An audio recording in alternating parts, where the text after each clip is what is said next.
जिंदाबाद जिंदाबाद, प्रियंका गांधी जिंदाबाद जिंदाबाद जिंदाबाद, कांग्रेस पार्टी जिंदाबाद जिंदाबाद जिंदाबाद। आपका सरकार जब तक ये कांग्रेस की सरकार, उनके ये कांग्रेस की सरकार आजादी से गए आज तक वो जो भी किया, आज कल कारखाना लगा, शिक्षा के क्षेत्र में यूनिवर्सिटी लगा, या जितना भी वो हॉस्पिटल बना, ये कांग्रेस के जमाने की बात है, कांग्रेस के जमाने में हुआ। आज भाजपा की सरकार, आज 15 साल से ये सरकार चल रही है, इसका किसी कोई भी कंस्ट्रक्टिव काम, ये बुनियादी कोई काम जो है, यानी ये बेचने का काम कर रहा है, कल कारखानों को बेच के ना सारा चीज को जो प्राइवेट में दे रहा है, पब्लिक सेक्टर का सारा चीज को हटा रहा है। वो जो हमारा सरकारी स्कूल था उसका स्तर को दिनों दिन जो है वो नीचे ले जा रहा है। हमारे शिक्षक को जो है सही उसको मान सम्मान नहीं मिल रहा है, और शिक्षा के पढ़ाने के बगैर उससे दूसरा काम लिया जाता है। तो इस तरह से हमारा बच्चा, हम प्राइवेट स्कूल में पढ़ा नहीं सकते हैं, तो हमारे पास उतना आमदनी नहीं है। हम किसान मजदूर भाई जो भी कमाते हैं अपना रोजी रोटी, महंगाई चरम सीमा पर जा रहा है। तो कहने का मतलब है कि हम सबको सोच विचार करके एक अच्छा सोच बनाना पड़ेगा। आने वाला हम और आप इसका मान ली बदलाव कैसे करेंगे? बदलाव के लिए जब तक आप अपना अच्छा सरकार नहीं बनाइएगा, जो सरकार आपका राज्य को, देश को सही ढंग से संचालित नहीं करेगा, सही सुविधा आपको नहीं देगा, तब तक यहाँ का किसान, यहाँ का मजदूर, यहाँ का बिजनेसमैन वो आगे नहीं बढ़ सकता है। तो उसके लिए सबसे पहले बदलाव की जरूरत है, जो बुनियादी बात है। आप जब तक बदलाव नहीं गए, राहुल जी ईमानदार नेता है, वो हमेशा जनता के लिए, हमेशा वो उनके दिमाग में अच्छी बात रहती है, वो हमेशा जो है वो जनता को कैसे सुख सुविधा, अच्छा सुख सुविधा मिले, उसका बच्चा कैसे अच्छा स्कूल में पढ़े, इसका जो है वो हमेशा सोच विचार करता है। इसलिए हम सबको देश को समझने का समय है। दो शब्द में हम आपको ये कहना चाहेंगे कि जो थोड़ा बहुत भी चूक प्राणपुर की जनता ने कहीं से कहीं थोड़ा बहुत चूक किया, आज इस कार्यक्रम की अध्यक्षता कर रहे हमारे यूथ कांग्रेस से, NSUI से राजनीति की सफर शुरू करने वाले आज कांग्रेस का राष्ट्रीय सचिव, कई राज्य का प्रभारी कोकिर जी आज हम लोगों के बीच उपस्थित हैं। हम लोगों के आन बान शान हमारे गार्जियन तारिक साहब, इनके साथ हमारे पिताजी ने अपनी राजनीति शुरुआत की, और आज इनके सामने मैं भाषण देने के लायक भी खड़ा हुआ। तो ये जो लंबी दूरी है और ये जो गंगा जमुनी संस्कृति की दीवार जो तारिक साहब ने खड़ी की है, और आज हमारे ओजस्वी जिला अध्यक्ष सुनील भैया हम लोगों के बीच है। मैं सिर्फ यही कहना चाहूंगा, इस बार हम लोग को कोई भूल नहीं करना है, नहीं कीजिएगा ना। हम यही कहना चाहते हैं, तीर न तलवार, तीर न तलवार न गोली बम की बात कर, हौसला दिल में जगा कर, हाथ छाप की बात कर, हाथ छाप की बात कर, हाथ छाप की बात कर। जय हिंद, जय कांग्रेस। नफरत और घृणा के माहौल को बदलना चाहते हैं, लेकिन ये तब संभव होगा जब आप सब भी उसमें शामिल होंगे। आप भी कदम से कदम मिलाकर, कांधे से कांधे मिलाकर आप चलेंगे, तो यकीनन भारत की भी तस्वीर बदलेगी, बिहार की भी तस्वीर बदलेगी, कटिहार की भी तस्वीर बदलेगी। मुझे विश्वास है आपका साथ रहेगा। आपने हमें जो इज्जत बख्शी है, हम आज इस मौके का फायदा उठाते हुए आप सबका शुक्रिया अदा करते हैं। एक बार फिर आपने कटिहार, पूरे कटिहार संसदीय क्षेत्र की खिदमत करने का, सेवा करने का जो आपने दोबारा मौका दिया है, उसके लिए आप सबका, अपनी माँ बहनों का, खास तौर पर नौजवान साथियों का, बुजुर्गों का, जिनकी दुआएं मिली, जिनका आशीर्वाद मिला, उन सबको मैं धन्यवाद देता हूं और उम्मीद और यकीन दिलाता हूं कि आप जिस उम्मीद और यकीन के साथ आपने मुझे अपना आशीर्वाद, अपनी दुआएं दी है, यकीनन आने वाले वक्त में हम उसको पूरा करने का प्रयास करेंगे, कोशिश करेंगे। बहुत बहुत शुक्रिया। अब मैं सुप्रिया जी को दावत देता हूं कि वो आए और आकर आप सबको संबोधित करें, जिनका आप बहुत बेचैनी से इंतजार करें।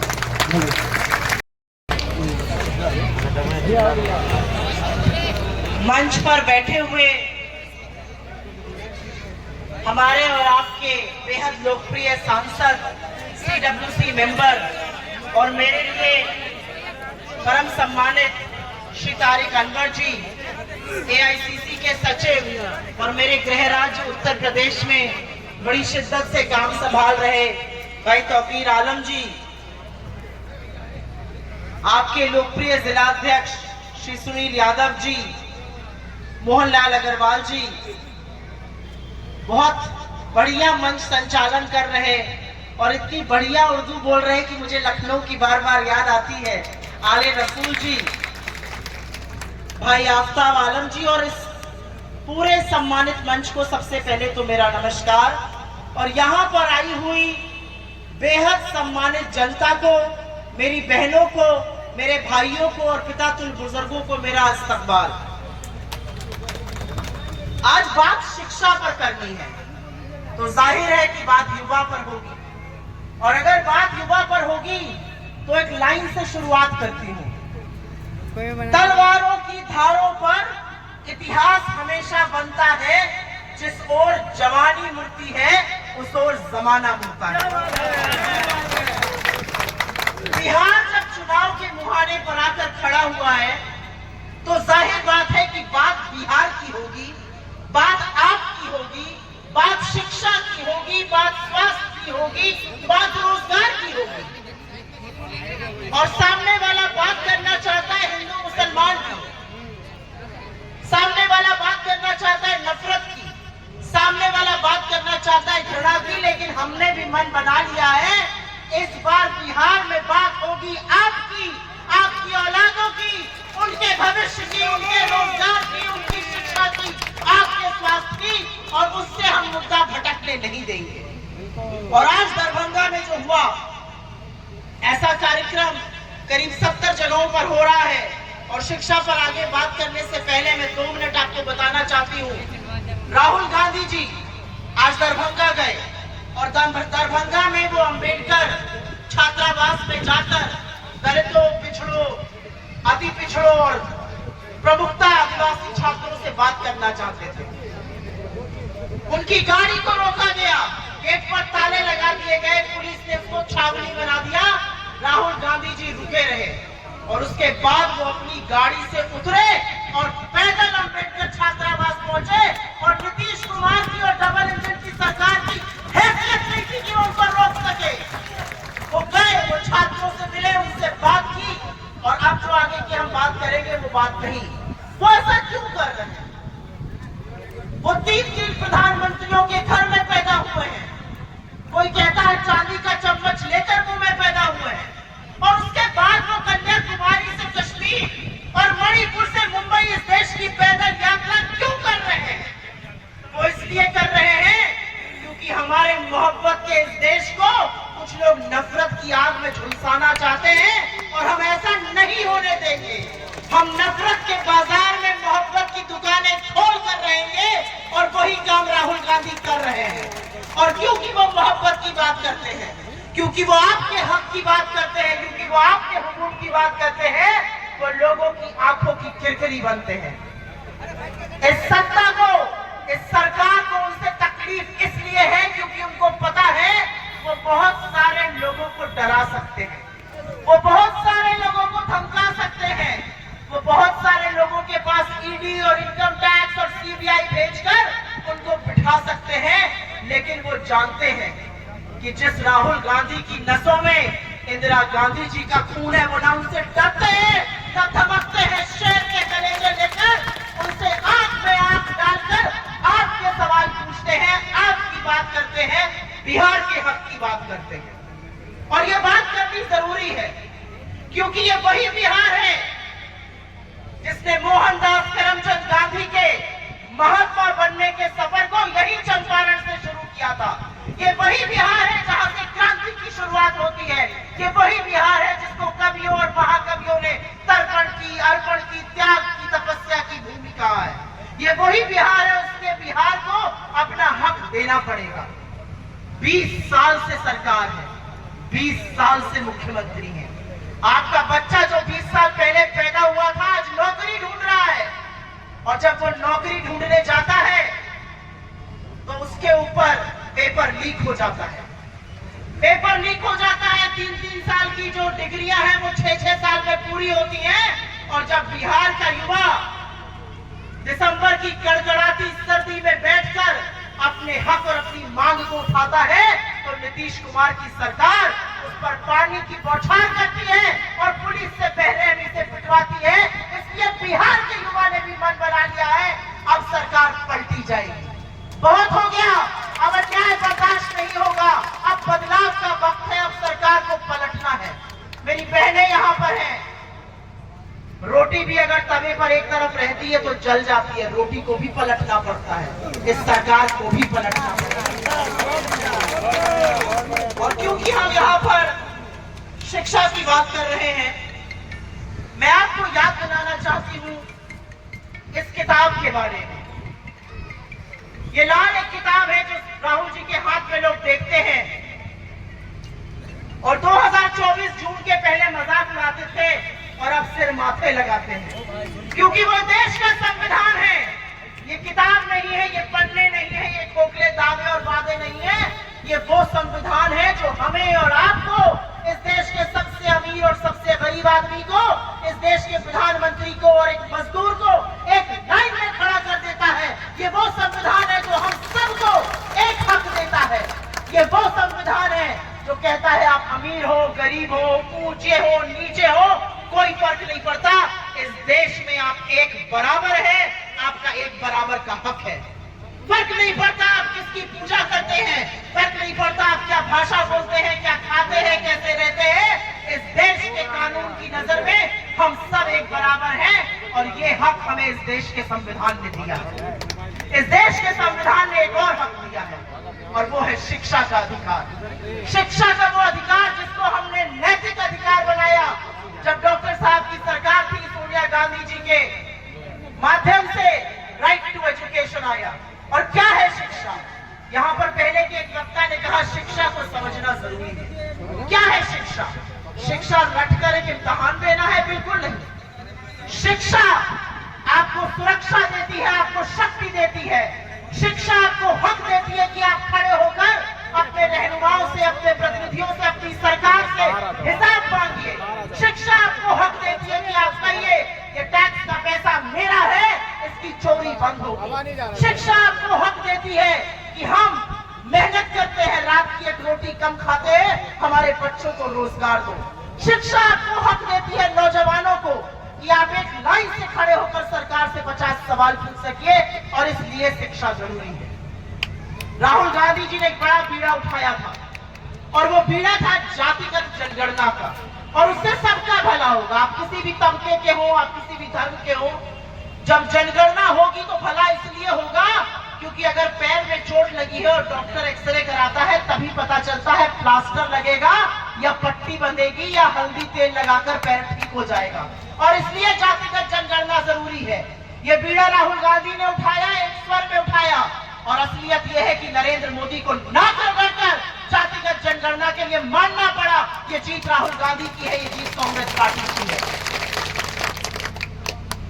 जातिगत जनगणना हो जाएगी, अच्छी बात है, कुछ सच सामने आ जाएगा, उसके बेसिस पर नीतियां बनेंगी। लेकिन ये कौन लोग हैं? 80-90% लोग इस देश में या तो गरीब है, या पिछड़े तबकों के हैं, या आदिवासी है, या दलित है। उनके हक का क्या? वो कहां है सत्ता में, वो कहां है संसाधनों में? जो बड़े बड़े मीडिया चैनल जिनकी बार बार यहाँ पर बात हो रही थी, और ये सच है, मैं बहुत सारे मीडिया चैनलों में बैठती हूँ, उनमें कोई डिबेट नहीं होता शिक्षा पर, उनमें कोई डिबेट नहीं होता रोजगार पर, उनमें कोई डिबेट नहीं होता महंगाई पर, उनमें कोई डिबेट नहीं होता स्वास्थ्य पर, क्योंकि वहां पर बैठे हुए लोगों को ढेले का फर्क नहीं पड़ता कि आपको शिक्षा मिल रही है या नहीं मिल रही है। और इसलिए जरूरी है कि 50% आरक्षण की लिमिट को खत्म किया जाए, और राहुल गांधी ने इस देश से वादा किया है उस लिमिट को हम उखाड़ देंगे और वो करके दिखाएंगे।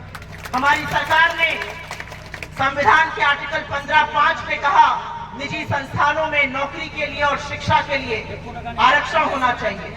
चाहे वो गरीब मुसलमान हो या पिछड़े मुसलमान हो या पिछड़े हिंदू हो, अति पिछड़े हो, दलित हो, आदिवासी हो, उनको आरक्षण मिले। और उसी बात को आगे बढ़ाने के लिए आदिवासियों की, दलितों की, पिछड़ों की, अति पिछड़ों की बात को आगे बढ़ाने के लिए हमारा मानना है 15/5 लागू हो। और बिहार की सरकार से सवाल पूछना है, 8,800 करोड़ रुपए का बजट आया दलितों के लिए, आदिवासियों के लिए, पिछड़ों के लिए, गरीबों के लिए, कहां गया वो बजट? आज क्यों महेशपुर की जनता को वो सुविधाएं नहीं मिल रही है जो मुंबई में मिल रही है, वो सुविधाएं नहीं मिल रही है जो बड़े बड़े शहरों में मिल रही है?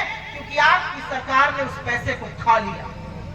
आज सवाल है कि अगर 4,63,000 सरकारी नौकरियां बिहार में खाली पड़ी हैं, उन नौकरियों को क्यों नहीं भरा जा रहा है? आज सवाल है कि अगर विश्वविद्यालयों में 50% टीचर ही नहीं है तो पढ़ाएंगे कौन और पढ़ेगा कौन? आज सवाल है कि जब दुनिया क्रांति की और एआई की और कंप्यूटर की बात कर रही है, 80% से ज्यादा बिहार के स्कूल में कंप्यूटर नहीं है। और इसलिए हम शिक्षा की बार बार बात करेंगे, क्योंकि शिक्षा वो रीढ़ की हड्डी है, शिक्षा वो नींव है जिसके बलबूते पर हम और आप आज खड़े होकर बात करने लायक बनेंगे। और जरूरी है कि ये देश बढ़े और बढ़े। पर कभी कभी लगता है ऐसा ये सरकार क्यों कर रही है? सरकार बजट कम करती है शिक्षा का, बिहार की सरकार शिक्षा को लागू नहीं करती है, तथाकथित डबल इंजन की सरकार है। और उसका जवाब है मेरे पास, पढ़ेंगे आप तो बढ़ेंगे आप, पढ़ेंगे आप तो सवाल करेंगे आप। तो देश को मंदिर, मस्जिद, हिंदुस्तान, मुसलमान, हिंदू, इसी में उलझाए रखो। पूरे देश को खुदाई में लगा दो और अपने सारे बच्चों को विदेश भेजो पढ़ने के लिए। असलियत यह है कि बड़े बड़े बीजेपी के नेताओं के सारे बच्चे विदेश में पढ़ते हैं, मोटी नौकरियां करते हैं, आपके बच्चे मजदूरी करते हैं, आपके बच्चे यहाँ पर तालीम हासिल नहीं कर सकते हैं। तो सवाल किससे पूछा जाएगा? सवाल सरकार से पूछा जाएगा। और सरकार से इसलिए पूछा जाएगा क्योंकि अगर हिंदुस्तान इस देश का, इस दुनिया का सबसे युवा राष्ट्र है, अगर हमारे यहाँ सबसे ज्यादा युवा हैं और उन युवाओं के पास रोजगार नहीं है, तो उसकी जिम्मेदारी सरकार की है। रोजगार मांगने जाओ तो बड़े साहब कहते हैं पकौड़े तल लो, एक दूसरे साहब हैं वो कहते हैं महंगाई की बात है, मोहतरमा कहती है मैं तो जी लहसुन प्याज ही नहीं खाती। ये किस तरह की सरकारें चल रही है दिल्ली से लेकर पटना तक? जो चीफ मिनिस्टर, जो मुख्यमंत्री छात्र राजनीति से आगे बढ़कर इस प्रदेश का मुख्यमंत्री 20 साल से बना, शर्म की बात है कि वो शिक्षा की, वो रोजगार की, वो युवाओं की बात नहीं करते, उनका दमन करते हैं, उन पर लाठियां बरसवाते हैं, उन पर पानी की बौछारें चलवाते हैं। ये असलियत है। असलियत यह है कि बिहार में एक सर्वे हुआ, सर्वे में कुछ अंक आए और उस अंक में बिल्कुल साफ हुआ कि गरीब और पिछड़े और अति पिछड़े और दलित कितने थे। उस सर्वे को ही दबा दिया गया। ऐसा क्यों किया गया? ऐसा इसलिए किया गया क्योंकि सत्ता में बैठे हुए लोगों की आदत पड़ गई है मोटा माल खाने की। सत्ता में बैठे हुए लोगों को आपकी फिक्र नहीं है और इसलिए उनको अपनी ताकत का अंदाजा दिलाइए। और मैं अंत एक बात से कहकर करती हूं, ये जो संविधान है ना, इसने हमें एक बराबर वोट दिया है। आप कटिहार के एक छोटे से गांव में रहिए या आप दिल्ली में प्रधानमंत्री के आवास में खुद प्रधानमंत्री हो, इस देश ने आपको एक वोट दिया है। अपने वोट की ताकत को पहचानिए और अपने वोट को जाया मत कीजिए।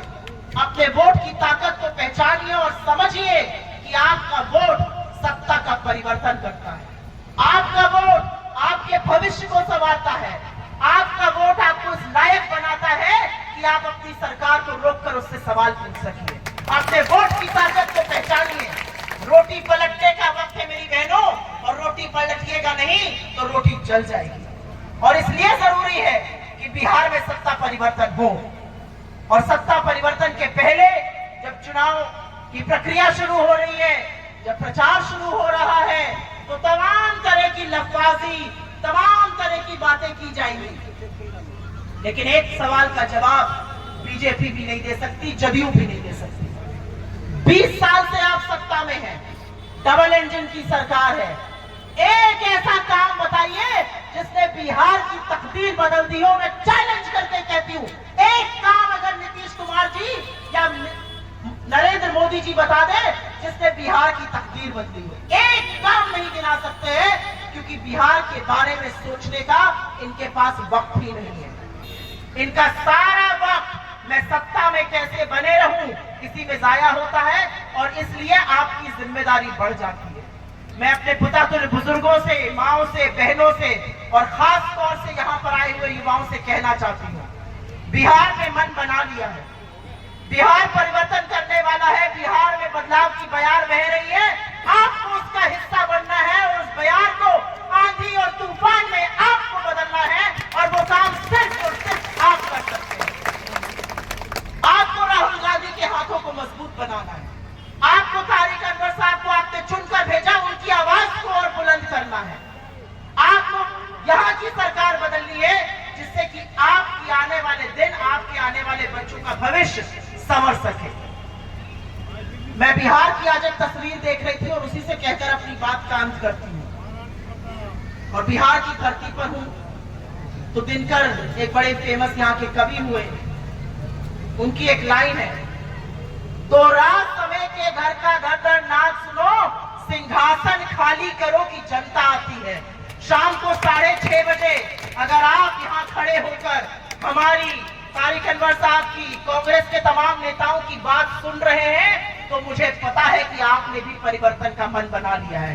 एक बार जोर से दोनों हाथ उठाकर बताइए, परिवर्तन होगा कि नहीं होगा बिहार में? वोट शिक्षा पर पड़ेगा या नहीं पड़ेगा बिहार में? बिहार में रोजगार की बात होगी या नहीं होगी? बहुत बहुत धन्यवाद, आपने मेरी बात सुनी। आने में विलंब हुआ उसके लिए हाथ जोड़ के आपसे माफी चाहती हूँ। आपने मेरी बात सुनी, हमारे नेताओं की बात सुनी और बहुत शांति से सुनी, उसका आपका बहुत बहुत शुक्रिया।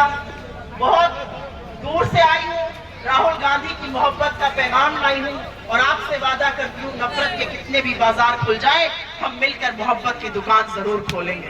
बहुत बहुत धन्यवाद। जय हिंद। कार्यक्रम की समाप्ति की घोषणा की जाती है।